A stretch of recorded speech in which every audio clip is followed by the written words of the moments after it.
오늘 우리에게 주신 하나님 말씀은 신약성경 요한복음 20장 1절부터 10절까지 말씀 우리가 교독으로 공부하겠습니다. 요한복음 20장 1절에서 10절 말씀입니다. 제가 가진 성경은 신약성경 183페이지에 있습니다. 요한복음 20장 1절에서 10절 말씀 우리가 교독으로 공부하겠습니다. 안식 후 첫날 일찍이 아직 어두울 때에 막달라 마리아가 무덤에 와서 돌이 무덤에서 옮겨진 것을 보고 시몬 베드로와 예수께서 사랑하시던 그 다른 제자에게 달려가서 말하되 사람들이 주님을 무덤에서 가져다가 어디 두었는지 우리가 알지 못하겠다 하니 베드로와 그 다른 제자가 나가서 무덤으로 갈새 둘이 같이 잠질하더니 그 다른 제자가 베드로보다 더 빨리 달려가서 먼저 무덤에 이르러 고리와 세마포 놓인 것을 보았으나 들어가지는 아니하였더니 시몬 베드로는 따라와서 무덤에 들어가보니 세마포가 놓였고 또 머리를 쌌던 수건은 세마포와 함께 놓이지 않고 딴 곳에 쌌던 대로 놓여 있더라. 그때야 무덤에 먼저 갔던 그 다른 제자도 들어가 보고 보더라. 그들은 성경에 그가 죽은 자 가운데서 다시 살아나야 하리라 하신 말씀을 아직 알지 못하더라. 이에 두 제자가 자기들의 집으로 돌아가니라. 아멘. 우리 이 시간 다 같이 기도하겠습니다. 사랑과 은혜 하나님 아버지, 오늘도 주님의 거룩하신 은혜 보좌 앞으로 나갑니다. 오늘도 우리에게 필요한 말씀으로 우리의 심령 가운데 채워주시고 우리에게 확신적인 믿음으로 충만할 수 있도록 주여 이 시간도 성령으로 임재하여 주시옵소서. 우리에게 믿음이 부족합니다. 우리는 보아야 믿고 우리는 들어야 믿습니다. 이런 아버지 영광로 1차원적인 믿음에서 정말로 보지 않고 듣지 않고도 주님 말씀만으로 믿을 수 있는 온전한 믿음과 은혜 이 시간 우리에게 허락하여 주시옵소서. 이 모든 말씀 거룩하신 예수님 이름으로 기도드렸습니다. 아멘. 성경에는 크고 작은 여러 가지 기적들이 기록되어 있습니다. 그 중에서 대표적인 게 구약에서는 하나님이 천지를 창조하신 사건이죠. 이거보다 할 때 더 큰 사건이 없습니다. 그리고 또한 신약에서는 예수님께서 죽은 자들 중에서 가장 먼저 부활하신 사건, 이게 바로 또한 성경에서 나오는 가장 큰 기적입니다. 우리가 천지창조와 부활의 기적, 이것을 믿기만 하면 성경에 나오는 모든 말씀 다 믿을 수 있어요. 그런데 우리가 못 믿는 이유가 뭡니까? 근본적으로 천지창조 내가 반대하는 거죠. 안 받기 때문에 안 믿어져요. 하나님만이 유일하시고 하나님만이 창조주시고 하나님이 천지를 창조하시고 주관하시는 우리의 만물의 주관자 되심을 천지창조를 믿지 못한다면 우리는 믿을 수가 없습니다. 뿐만 아니라 예수님께서 죽은 자 가운데서 부활하시고 지금도 살아계셔서 우리와 함께 하시는 임마누엘의 주님이 되심을 우리가 믿지 않는다면 다른 하나님의 말씀 내게 아무리 100번, 1000번, 1000번이 들린다 할지라도 믿어지지가 않아. 기본적으로 우리가 천지창조와 부활 사건을 믿지 않는다면 우리의 믿음은 헛된 것이 됩니다. 믿을 수 있는 것만 믿고 이해된 것만 믿는 거예요. 그런데 인간의 이성을 뛰어넘는 가장 큰 사건이 바로 천지창조고 바로 예수님의 부활 사건인 겁니다. 여러분, 그만큼 천지창조와 부활은 성경에서 가장 중요한 사건으로 기록이 됩니다. 오늘 본문 말씀은 예수님께서 십자가에 돌아가시는 사흘째 된 날에 예수님의 부활의 사건으로 기록된 것이 바로 오늘 본문 말씀입니다. 여기서 보면 믿는 자들이 없어요. 감히 상상조차 못합니다. 부활할 거라고 누가 생각을 합니까? 예수님이 부활하시기 전에, 예수님이 십자가에 달리시기 전에 이미 수차례 예수님의 제자들과 주변 사람들에게 말씀하셨건만 그러나 그들은 이 예수님의 말씀조차 기억하지 못하고 믿지 못하고 그들은 흘려보내고 그러면서 망연자실한 모습을 보게 됩니다. 오늘 우리도 마찬가지예요. 주님의 말씀을 듣긴 듣지만 내가 보긴 보지만 내가 알긴 알지만 믿지 못한다면 우리의 믿음은, 우리의 신앙은 헛된 것이 됩니다. 주님의 영광을 볼 수가 없습니다. 하나님이 어떤 자를 들어 쓰십니까? 아는 자를 쓰시는 게 아니에요. 믿는 자를 사용하시고 믿는 자를 통해서 하나님은 오늘도 일하신 줄 믿으시기 바랍니다. 그러므로 바라기는 믿음 안에 살아갈 수 있는 저와 여러분 되기를 주님을 축원합니다. 우리 1절 말씀 다 같이 공독하겠습니다. 시작.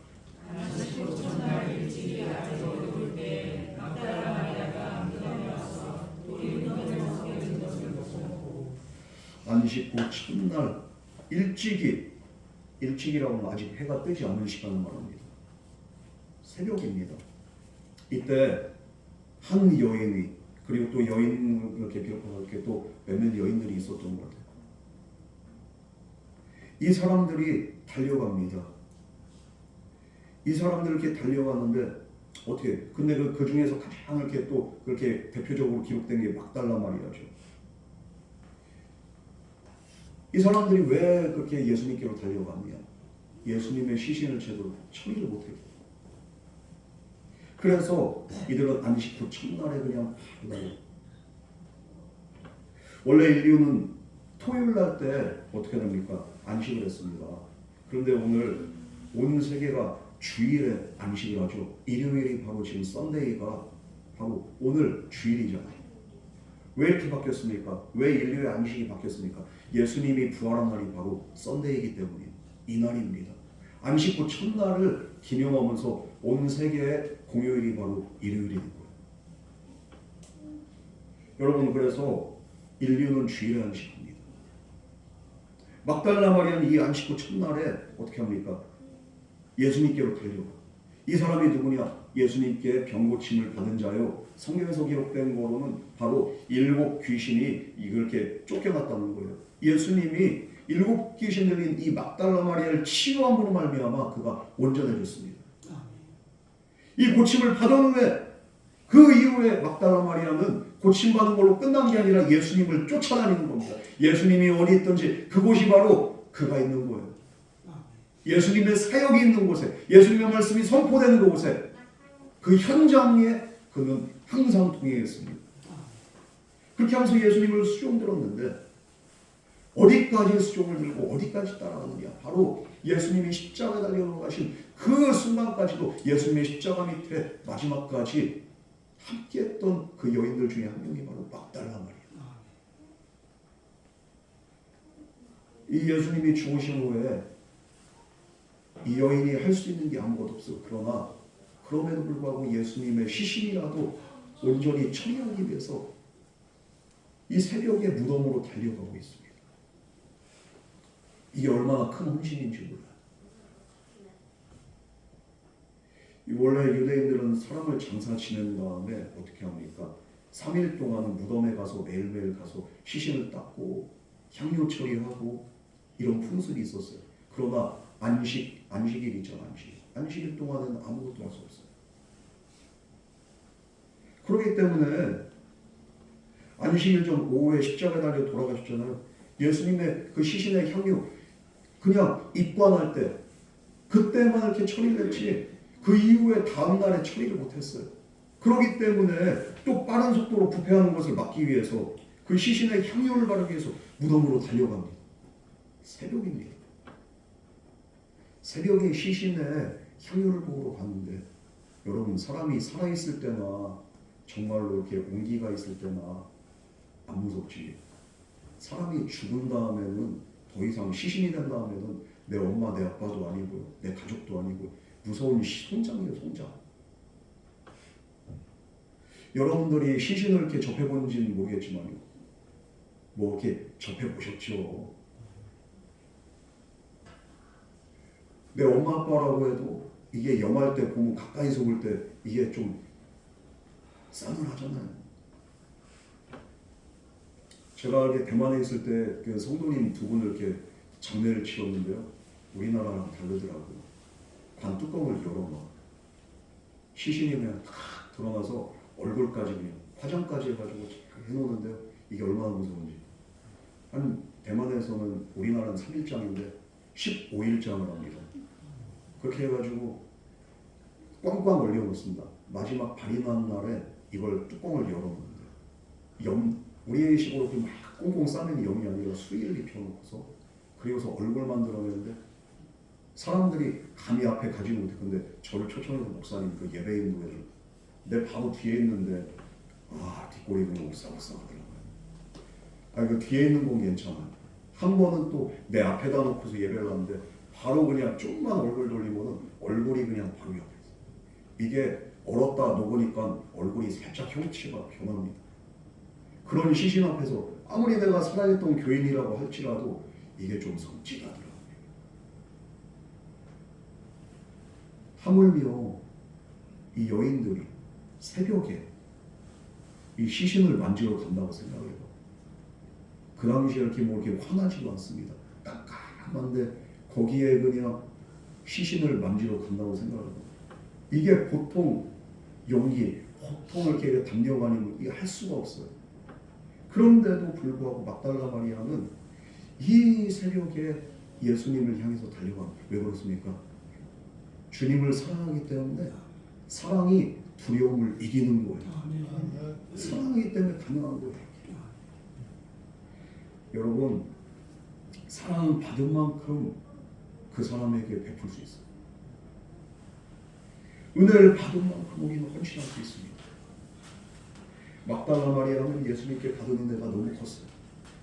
예수님께 받은 사랑이 너무 컸기 때문에 자신의 인생을 구원하고 변화시킨 주님 앞에 이 모든 두려움을 그냥 뒤로 하고 막달라 마리아는 이 새벽에 예수님께로 달려갑니다. 사랑은 뭡니까? 다른 사람이 할 수 없는 것을 하게 됩니다. 그게 사랑이에요. 남들은 무서워서 예수님의 시신을 만지지도 못하는데 이 연약한 여인이 그 새벽에 남들 몰래 달려가서 남들이 할 수 없는 것을 하는 거였지. 사랑이기 때문에. 이 사랑하는 사람만이 할 수 있는 게 있어요. 보통 사람 보지 못하는 걸 보게 됩니다. 보통 사람 듣지 못하는 거 그는 듣게 됩니다. 사랑하기 때문에. 헌신도 마찬가지예요. 내가 은혜 받은 만큼, 내가 사랑하는 만큼 여러분 헌신합니다. 우리가 생각하면 헌신한 사람 따로 있고 그냥 예배드리는 사람 따로 있죠. 아니에요. 헌신하는 사람은 이렇게 정해져 있으니까 그게 아니에요. 내가 더 사랑하기 때문이에요. 내가 더 사랑하기 때문에 남들보다 헌신하고요. 내가 더 사랑하기 때문에 내 물질이나 내 시간이나 아깝지가 않아. 사랑하기 때문에. 여러분, 바라기는 저와 여러분들이 우리 주님을 더 사랑할 수 있는 그런 믿음의 사람 되기를 주님은 축원합니다. 네. 사랑하기 때문에. 그런데 문제는요. 사랑은 하는데 이게 여자들이 어떻게 돌을 굴릴까? 여기까지는 계산이 안 돼요. 장정 3-4명이 굴려야지 겨우 굴러갑니다. 그리고 여자가 어떻게 굴려 이거를. 그리고 군인들이 지키고 있어요. 이건 또 어떻게 설득해서 어떻게 굴려서 어떻게 할 거예요 이게. 그럼에도 불구하고 앞뒤 좌우 가림 없이 안재고 그냥 달려간 거예요. 아이 몰라 어떻게 되는지 몰라. 그냥 일단 가보자. 그런데 이상한 일이 일어나. 무덤에 도착했을 때 이거 굴리는 것도 골치 아픈데 무덤 문이 열려 있어요. 이게. 무슨 일인가 싶어서 봤더니 군인들은 또 안 보여. 뿐만 아니라 무덤 안에 있어야 될 예수님의 시신조차 보이지 않습니다. 본능적으로 누군가가 예수님의 시신을 훔쳐왔구나. 이런 생각을 하게 됩니다. 왜 그렇습니까? 이 당시에 무덤 속 보물들을 훔쳐가는 도굴꾼들이 있었어요. 전문 도굴꾼들. 장사 끝나고 이제 좀 이렇게 사람들이 없을 때 그때 그냥 이렇게 무덤 문 열어서 거기 안에 있던 그냥 이렇게 부장품들이나 아니면 이렇게 시신을 쌌던 그런 세마포나 비싼 것도 있잖아요. 감당한 것들. 그거 다 그냥 이렇게 털어가는 거예요. 그렇기 때문에 막달라 마리아는 한 걸음에 베드로와 요한에게 달려와서 이 사실을 전합니다. 이거 시체가 도둑맞았다. 우리 2절 말씀 나같이 공부하겠습니다. 시작.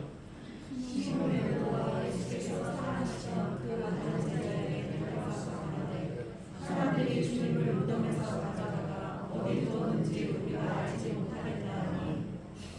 여기서 예수님의 사랑하는 그 제자가 나오시오. 그 사람이 누굽니까? 바로 그 이 요한복음의 저자 요한입니다. 사도 요한.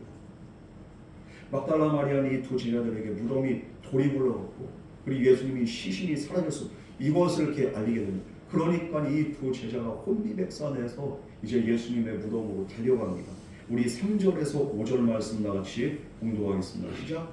베드로와 그 다른 제자가 나와서 무덤으로 갔으되 그들이 같이 다른 자라더니 그 다른 제자가 베드로가 더 빨리 달려가서 먼저 무덤에 이르러 흙으로 실어서 용신이라고 하시나 들어가지 아니하였더니 마리아의 말이 끝나기 무섭게 이 두 제자가 막 달려갑니다.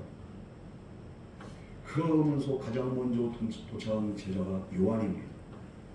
요한이 베드로보다 먼저 도착할 수 있었던 것은 예수님의 마지막까지 함께했던 제자가 바로 요한이고 예수님의 그 시신을 영하고 이렇게 또 안치한 그 모습까지도 마지막까지 봤던 사람.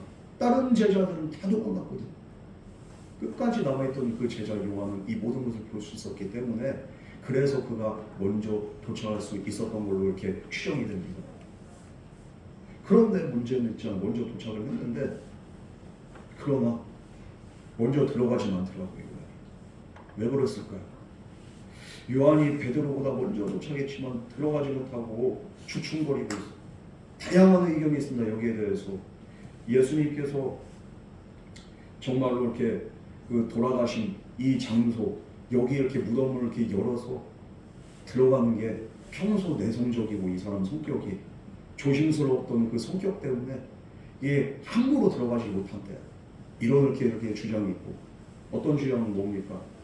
이 요한이 막연한 두려움이 있고 겁이 나니까 들어가지도 못하고 그냥 이렇게 밖에서 보고 있었다. 저는 이 주장이 더 이렇게 설득력 있는 것 같아요. 무섭죠. 이게 가긴 갔는데 내가 먼저 들어가긴 뭔가 그렇게 무서운 거예요. 이 뭔가 무서우면은 남을 앞세우고 자기는 뒤에서 그러면서 이렇게 같이 이렇게 들어가든지 그렇게 하죠. 제가 한번 대만에서 사역을 할 때 귀신 들리는 그녀의 자매가 있는데 거기를 갔는데 내가 처음 봤었잖아요. 귀신 들리는 사람. 그런데 되게 이렇게 떨리더라고요. 떨리는데 전도사 이놈의 자식이 목사님 긴장하지 마세요. 왜 사람이 귀신을 두려워합니까? 이러길래 난 또 저랑 같이 이렇게 막 열심히 살아갈 줄 알았어요. 그런데 나는 막 이렇게 이 사람 붙잡고 씨름하고 있는데 이 전도사는 이놈의 새끼가 뒤에서 그냥 떨어져가지고 그냥 이러고 앉아있어요. 뒤에 앉아. 그러면서 눈으로 욕을 했지. 너 뭐 하는 거냐? 너 귀신을 두려워하지 말라면서 너 왜 나를 앞세우고 있는? 눈으로 욕을 하는데 외면을 하더라고. 교회 가가지고 뒤지게 온 얘기. 이놈의 새끼. 야, 너 말하고 행동이 왜 그래? 내가 얼마나 무섭고 내가 얼마나 떨려. 너 근데 내가 뒤에서 기도로 도왔다는 걸 마리오가 입을 확 찢어버리려는 거지. 마리오 막걸리요. 아니 말은 누구나 두려워하면 안 됩니다. 목사님 그냥 담대하셔. 왜 그럼 담대하게 나랑 같이 안 하냐고. 자기는 기도로 돕는다는 거예요.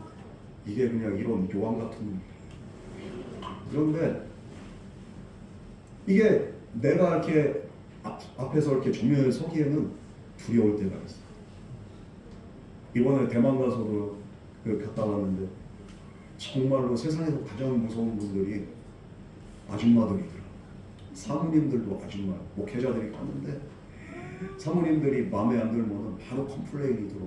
왜 프로그램이 왜 이러고 여기 가고 싶은데 이거 하고 싶은데 왜 이렇게 하냐고. 이 컴플레인을 우리 이렇게 인솔자가 되시는 우리 감리사가 해야 될 거 아니에요. 저를 정면에 세우고서 뒤에서 숨어 있더라고요. 내가 그래서 그 컴플레인 제가 다 받아가지고 이걸 해가지고 물론 제가 말이 되고 하니까. 근데 꼭 이렇게 그냥 두려운 일이 있을 때 남을 앞세우는 사람이 있어. 본인은 좀 이렇게 살짝 뒤에 빠지. 아마 요한이 그랬을 거예요. 이게 두려우니까. 베드로는 근데 대범하잖아요. 그냥 오자마자 그냥 들어갑니다. 그냥 들어갑니다.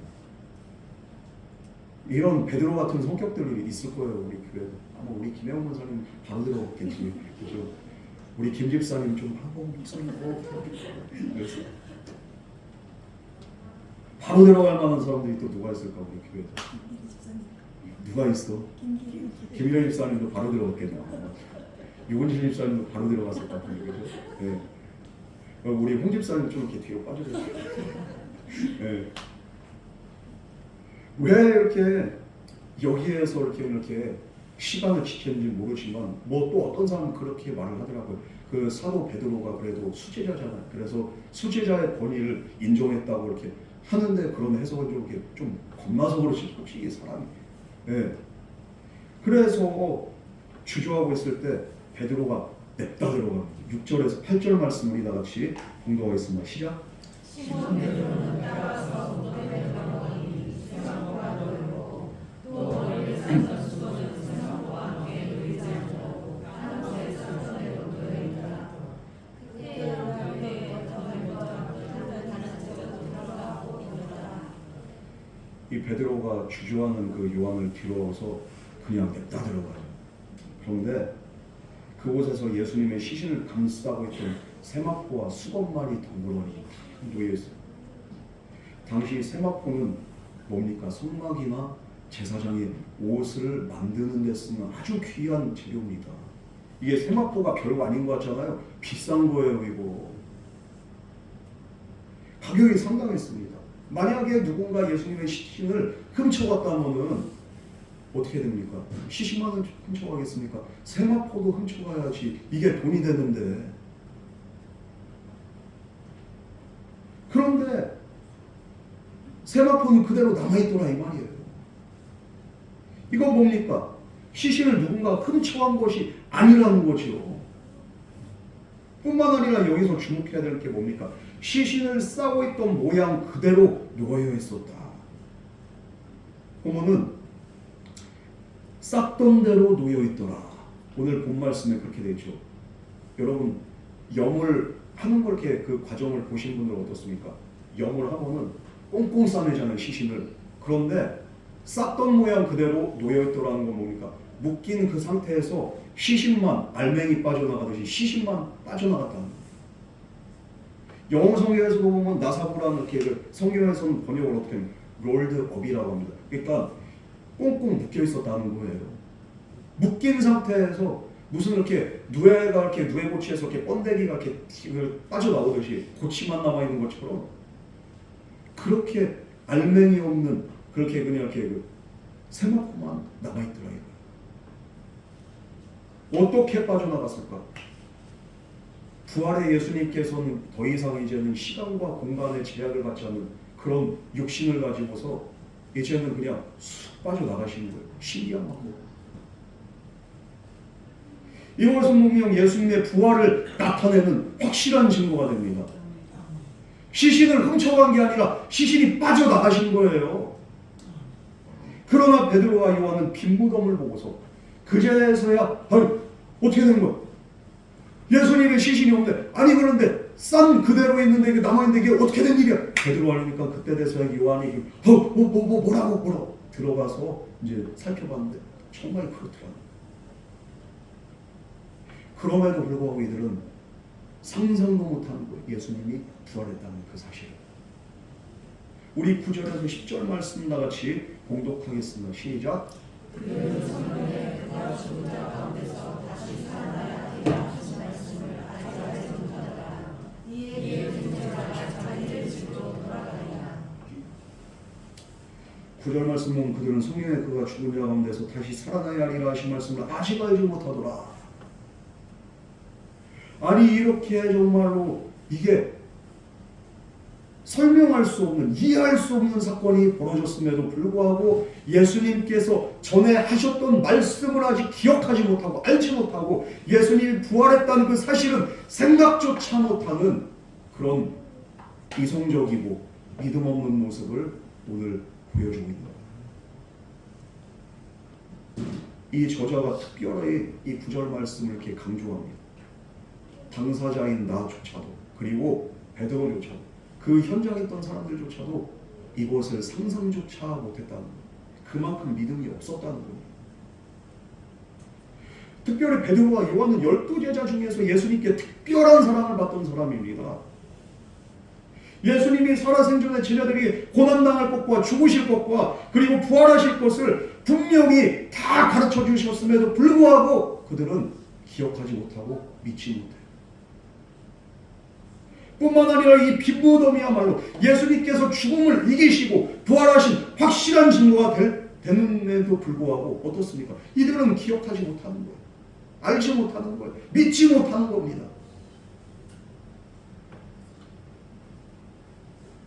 오히려 그냥 이들은 당황하고서 이게 어떻게 된 일이야. 그러면서 그냥 자기 집으로 돌아갔다.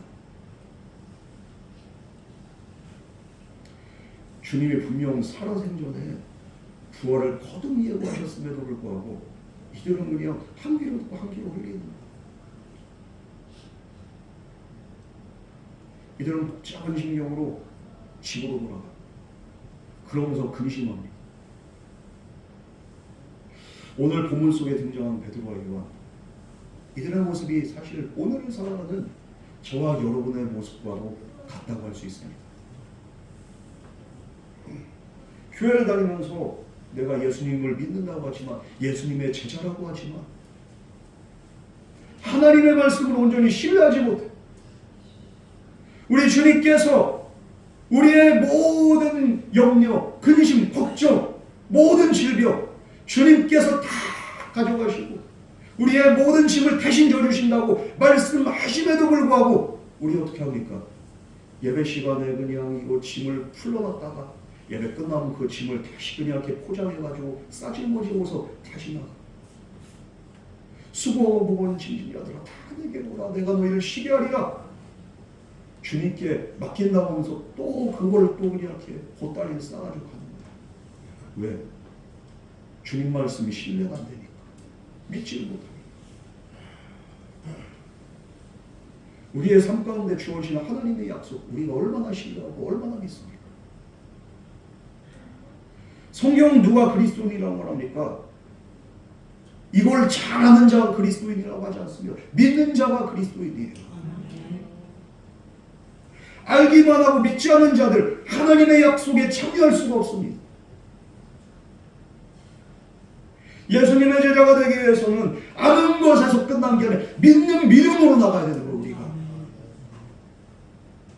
아는 것에 만족하지 말고 믿는 사람 되기를 주님의 이름으로 축원합니다.